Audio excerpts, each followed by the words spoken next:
सभी को नमस्कार। मैं शुभम जोशी, प्राथमिक शिक्षक, केंद्रीय विद्यालय हाथरस, आगरा संभाग, आप सभी के समक्ष कक्षा 3 विषय हिंदी पाठ 7 टिप टिप वा के ऊपर एक वीडियो पाठ योजना प्रस्तुत कर रहा हूँ। सर्वप्रथम हम इस वीडियो पाठ योजना की दक्षताएं व अधिगम प्रतिफल जान लेते हैं।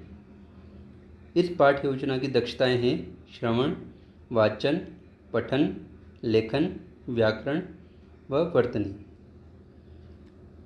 इस पाठ योजना के अधिगम प्रतिफल हैं: विद्यार्थी पाठ में आए कठिन व नए शब्दों के बारे में जान सकेंगे, विद्यार्थी लोक कथा के अर्थ से परिचित हो सकेंगे, विद्यार्थी भारत के भौगोलिक स्वरूप से परिचित हो सकेंगे, विद्यार्थी अपने प्राकृतिक परिवेश के प्रति नवीन व स्वस्थ दृष्टिकोण विकसित कर सकेंगे।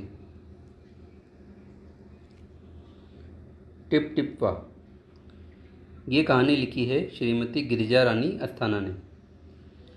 मूलतः ये कहानी उत्तर प्रदेश की लोक कथा से संबंधित है। बच्चों, क्या आप उत्तर प्रदेश के बारे में जानते हैं? बच्चों, जैसा कि आप देख पा रहे हैं, यह है हमारा प्यारा भारत। इस भारत के नक्शे में अगर हम उत्तर की ओर ध्यान से देखें तो हमें दिखेगा उत्तर प्रदेश राज्य। उत्तर प्रदेश राज्य भारत के 28 राज्यों में से एक राज्य है। इसे और स्पष्ट देखने के लिए मैं दूसरा नक्शा आपके सामने प्रस्तुत करता हूँ। इस नक्शे में जो भूभाग लाल रंग में आपको दिख रहा है वही उत्तर प्रदेश राज्य है। अब हम टिपटिपा कहानी का सारांश पढ़ते हैं। टिपटिपा कहानी उत्तर प्रदेश की लोक कथा पर आधारित है, जो कि गिरिजा रानी अस्थाना जी द्वारा लिखी गई है। कहानी में एक बुढ़िया का वर्णन है जो अपने पोते को रोज़ रात को सोते समय कहानी सुनाती है। बच्चों, आप भी अपने दादा दादी से, नाना नानी से या मम्मी पापा से कहानी सुनते होंगे रात को। उसी तरह ये पोता भी अपनी बुढ़िया दादी से कहानी सुनता था। एक दिन गांव में बहुत मूसलाधार बारिश हुई। मूसलाधार का क्या अर्थ है? मूसलाधार का अर्थ है बहुत तेज। एक दिन गांव में बहुत तेज बारिश हुई। ऐसी बारिश पहले कभी भी नहीं हुई थी, यानी पहली बार ही इतनी तेज बारिश गांव में हुई। बुढ़िया की झोंपड़ी में भी पानी जगह जगह से टपक रहा था। झोंपड़ी जो होती है वो कच्चा मकान होती है, जिसमें अगर तेज बारिश हो तो पानी रिस कर टपकने लगता है। तो बुढ़िया की झोंपड़ी में भी पानी जगह जगह से टपक रहा था। ऐसी बारिश देखकर बुढ़िया बहुत परेशान हो गई थी। ऐसी स्थिति में भी पोता कहानी सुनने के लिए मचल रहा था। पोते को बारिश से कोई मतलब नहीं था, ना पानी की टपकने से मतलब था। पोते को तो बस उसकी कहानी सुननी थी। तो दादी ने कहा, कहानी क्या सुनाएं, पहले इस टिप टिप्पा से जान बचे। पोते ने पूछा, क्या टिप टिप्पा शेर बाघ से भी बड़ा है? पोते ने कहा कि आप इस टिपटिपा की इतनी फिक्र क्यों कर रही है? क्या ये शेर और बाघ से भी बड़ा है? दादी ने कहा कि टिपटिपा का डर शेर बाघ से भी बड़ा है, कि टिपटिपा का जो डर है वो शेर के डर या बाघ के डर से भी ज़्यादा बड़ा है।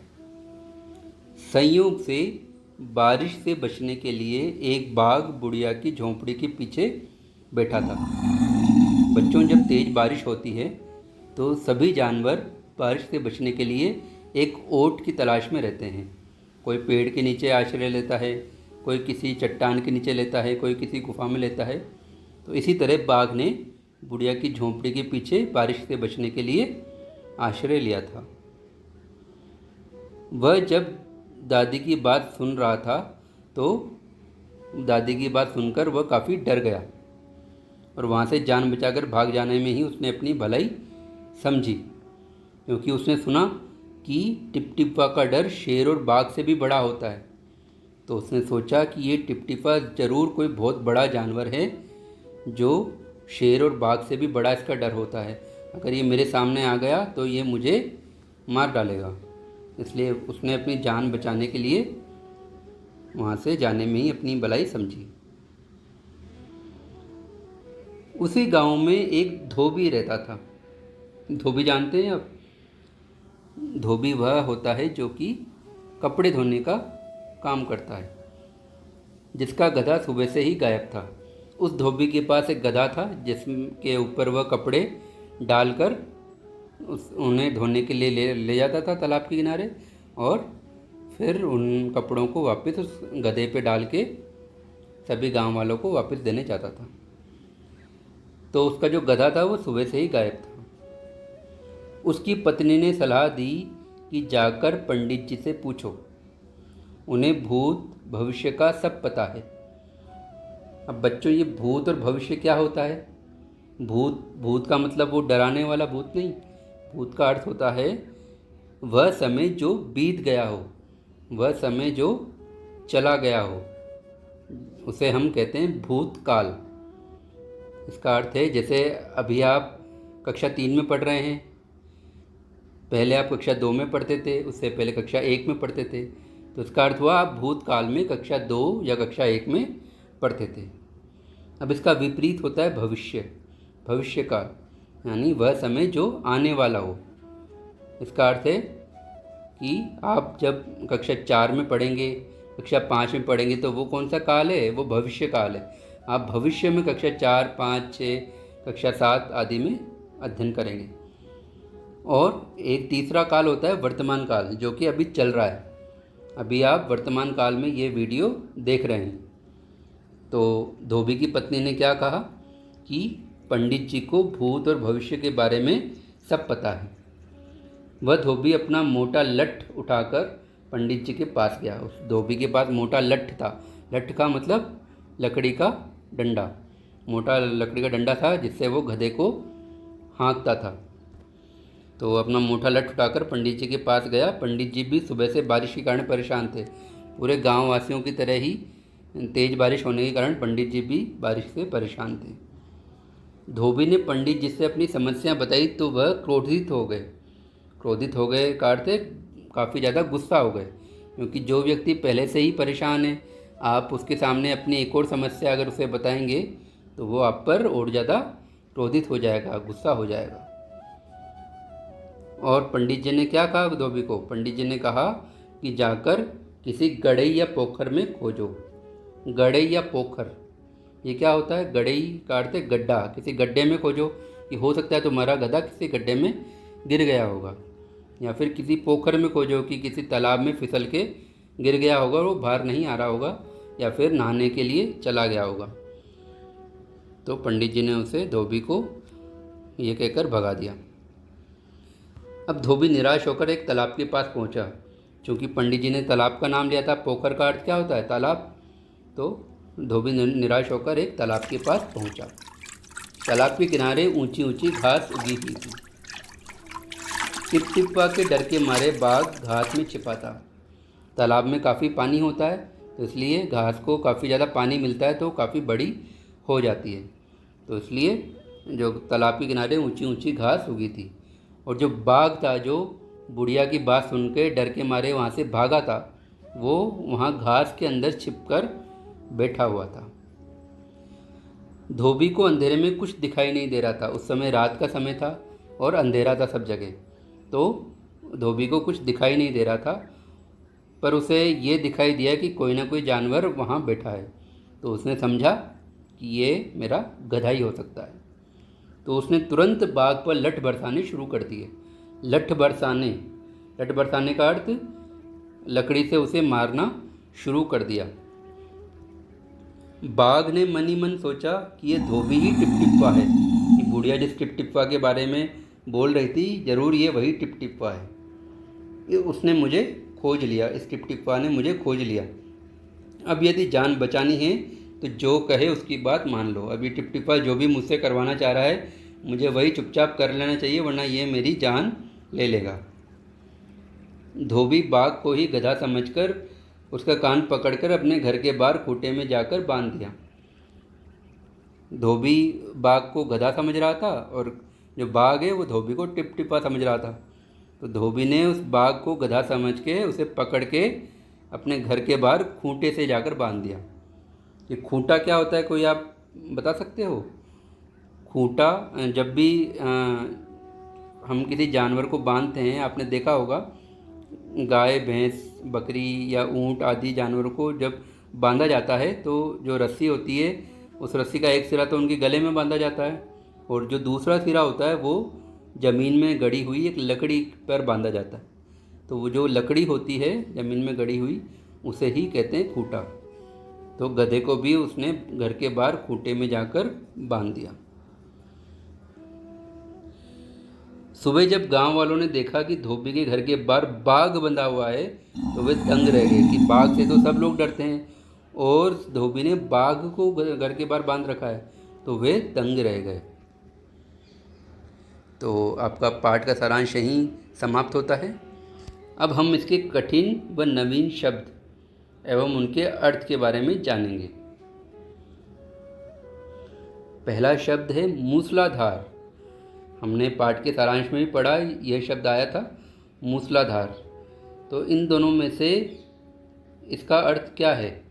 बहुत तेज या बहुत धीरे? बताइए। आपने बिल्कुल सही कहा, मूसलाधार का अर्थ बहुत तेज। अगला शब्द पोथी। इन दोनों विकल्पों में से कौन सा विकल्प सही है? पोथी का अर्थ क्या होता है, टोकरी अथवा पुस्तक? बताइए बच्चों। बिल्कुल आपने सही कहा, पोथी का अर्थ पुस्तक। जो पंडित जी थे वो पोथी बाँच रहे थे, तो पोथी का अर्थ क्या हुआ? पुस्तक। बाँच कर। बाँच कर का अर्थ क्या होता है? पढ़कर अथवा बांध कर? बताइए बच्चों। आपने बिल्कुल सही कहा, बाँच कर का अर्थ पढ़कर। पोथी बाँचना का अर्थ पोथी पढ़ना।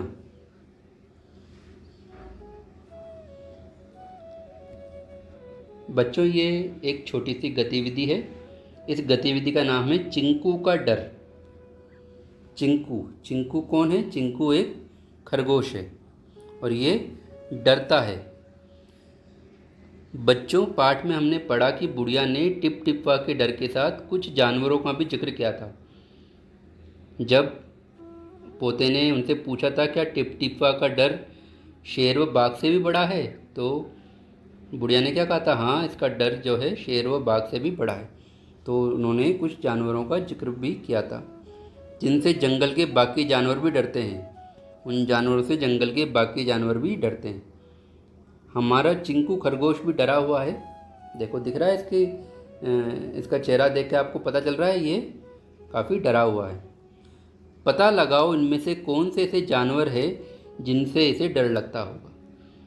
अब हमें इन जानवरों में से पता लगाना है कि इन जानवरों में से किस किस से चिंकू को डर लगता होगा। तो हम एक एक करके देखते हैं। पहला जानवर है शेर। क्या शेर से चिंकू को डर लगता होगा? बिल्कुल सही कहा, शेर से चिंकू डरता है क्योंकि शेर जो है वो खरगोश को खा जाता है, इसलिए चिंकू को शेर से डर लगता है। अगला जानवर है भेड़। क्या भेड़ से चिंकू डरता है? बिल्कुल नहीं, भेड़ से चिंकू नहीं डरता क्योंकि भेड़ खरगोश को कोई हानि नहीं पहुंचाती, इसलिए चिंकू भेड़ से नहीं डरता है। तीसरा जानवर है बाघ। क्या बाघ से चिंकू डरता है? बिल्कुल सही कहा, बाघ से चिंकू डरता है। बाघ से तो सभी जानवर डरते हैं क्योंकि बाघ खरगोश को खा जाता है, इसलिए चिंकू को बाघ से डर लगता है। अगला जानवर है गधा। हमने पाठ में पढ़ा कि धोबी का गधा गायब हो गया था, तो वह गधा इस तरह का दिखता है। तो बताइए, क्या चिंकू को गधे से डर लगता होगा? क्या चिंकू गधे से डरता है?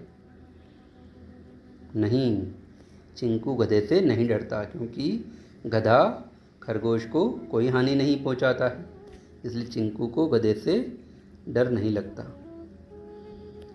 तो हमने क्या सीखा? कुछ जानवर शांत प्रवृत्ति के होते हैं। इसका अर्थ है, यदि हम उन्हें कोई हानि ना पहुंचाएं, उन्हें अगर अपनी जान जाने का भय ना हो, तो वे किसी पे हमला नहीं करते, वे हमेशा शांत बने रहते हैं। और ये जानवर हम इंसानों के बीच में रहते हैं। हम इन्हें अपनी ज़रूरतों के लिए पालते भी हैं, जैसे गाय, भैंस, बकरी, भेड़, ऊँट। इनको हम अपनी ज़रूरतों को पूरा करने के लिए पालते हैं, और ये जानवर हम इंसानों के बीच ही रहते हैं, जिन्हें हम घरेलू अथवा पालतू जानवर कहते हैं। तो इनसे चिंकू को डर नहीं लगता, क्योंकि ये जानवर किसी भी अन्य जानवर अथवा इंसानों को कोई हानि नहीं पहुंचाते हैं, जब तक कि इन्हें सताया ना जाए। इसके विपरीत, जबकि कुछ जानवर जंगली व हिंसक प्रवृत्ति के होते हैं। हिंसक प्रवृत्ति का अर्थ क्या होता है कि ये कभी भी किसी पर भी हमला कर देते हैं, इनके अंदर हमला करने की प्रवृत्ति रहती है, इसे हम हिंसक प्रवृत्ति कहते हैं। तो ऐसे जानवरों से हमें सावधान रहना चाहिए, ये कभी कभी इंसानों पर भी हमला कर देते हैं, जैसे शेर, गेंडा, दरियाई घोड़ा, लोमड़ी, भेड़िया, भालू आदि। ये जानवर जो होते हैं ये जंगली व हिंसक प्रवृत्ति के होते हैं, इसलिए चिंकू को भी इनसे डर लगता है। ठीक है। तो इस कहानी में बुढ़िया जिसे कहानी सुना रही थी, उसे बुढ़िया का पोता बताया गया है। हमने पढ़ा है ये बात कि बुढ़िया किसे कहानी सुना रही थी? बुढ़िया अपने पोते को कहानी सुना रही थी। तो इसका मतलब बुढ़िया उस लड़के की क्या हुई? बुढ़िया उस लड़के की दादी हुई, है ना? क्योंकि अगर वो लड़का पोता है तो इसका अर्थ है कि बुढ़िया उसकी दादी हुई। क्या आप भी परिवार से जुड़े बाकी शब्दों को पहचान सकते हो? परिवार से जुड़े बाकी शब्द जो कि किसी रिश्ते को बताते हैं, ऐसे बाकी शब्दों को क्या आप जानते हो? चलिए हम एक छोटी सी गतिविधि के द्वारा पता लगाते हैं। तो गतिविधि का नाम है मिलान करो। तो यहाँ आप देख रहे हैं, यहाँ दो समूह बने हुए हैं, समूह 1 और समूह 2। इन दोनों समूहों को आपस में मिलाना है। तो समूह 1 में क्या लिखा है? समूह 1 में लिखा है माँ का भाई, बहन का बेटा, माता के पिता, पिता के भाई। और समूह 2 में चाचा, नाना, भांजा, मामा। तो आपको बताना है कि किसके लिए कौन सा शब्द हम उपयोग में करते हैं। तो पहला शब्द है माँ का भाई। माँ के भाई को क्या कहते हैं बताइए? बिल्कुल सही कहा, माँ के भाई को मामा कहा जाता है। अगला शब्द है बहन का बेटा। बहन के बेटे को क्या कहते हैं बताइए? बिल्कुल सही कहा आपने, बहन के बेटे को भांजा कहा जाता है। अगला है माता के पिता, आपके मम्मी के पापा, उनको आप क्या कहते हो बताओ? उनको हम कहते हैं नाना। माता के पिता को क्या कहा जाता है? नाना कहा जाता है। अगला शब्द है पिता के भाई। पिता के भाई को क्या कहा जाता है बताइए? बिल्कुल सही कहा, पिता के भाई को कहा जाता है चाचा। तो इस तरह से हमने आज का ये वीडियो पाठ योजना को पूर्ण किया है। आप सभी बच्चों ने इसे देखा। अब इस पाठ योजना के अंत में हम आपको कुछ गृह कार्य करने के लिए देंगे, और इस गृह कार्य को आप सभी बच्चे ध्यानपूर्वक समझेंगे और फिर करेंगे। तो पहला कार्य है, आप अपने क्षेत्र में बोले जाने वाली किसी एक लोक कथा के बारे में लिखिए। लोक कथा, जैसा कि मैंने आपको पहले बताया, लोक कथा क्या होती है? लोक कथा वह कथा होती है जो किसी विशेष क्षेत्र में, किसी एक राज्य में या किसी एक शहर में बोली जाती हो। लोगों के द्वारा एक व्यक्ति से दूसरे व्यक्ति को सुनाई जाती हो। जैसे बुढ़िया अपने पोते को कहानी सुना रही थी, इसी तरह से एक व्यक्ति द्वारा दूसरे व्यक्ति को सुनाई जाने वाली कथा लोक कथा कहलाती है। तो आपके क्षेत्र में भी कोई ना कोई सी लोक कथा बोली जाती होगी। ये आप अपने अड़ोस पड़ोस में जाकर या अपने मम्मी पापा से पूछकर, अपने दादा दादी नाना नानी से पूछकर आपको ये जानना है और उस लोक कथा के बारे में लिखना है। अगला प्रश्न है, जैसे बुढ़िया अपने पोते को कहानी सुनाती थी, क्या आपको भी कोई कहानी सुनाता है? यदि हाँ तो कौन सुनाता है और आपको उनके द्वारा सुनाई गई कौन सी कहानी सबसे अच्छी लगी? जैसे बुढ़िया ने अपने पोते को कहानी सुनाई थी, तो आपको भी कोई ना कोई कहानी सुनाता होगा। आपके मम्मी पापा दादा दादी नाना नानी कोई ना कोई आपको कहानी सुनाता होगा, और कोई कहानी ऐसी होगी जो आपको बहुत अच्छी लगती होगी।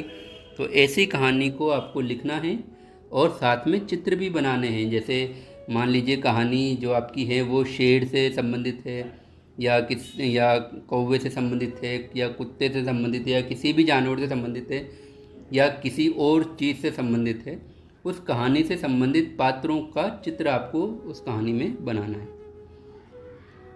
और तीसरा कार्य है, बुढ़िया को टिपटिपा का डर सबसे बड़ा लगा।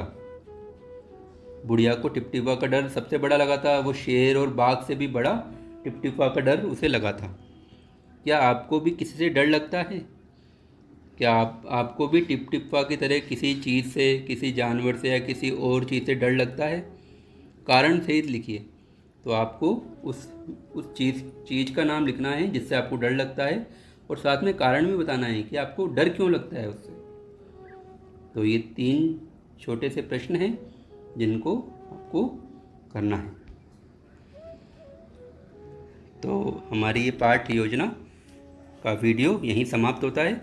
आप सभी ने इसे ध्यानपूर्वक सुना और देखा, इसके लिए धन्यवाद।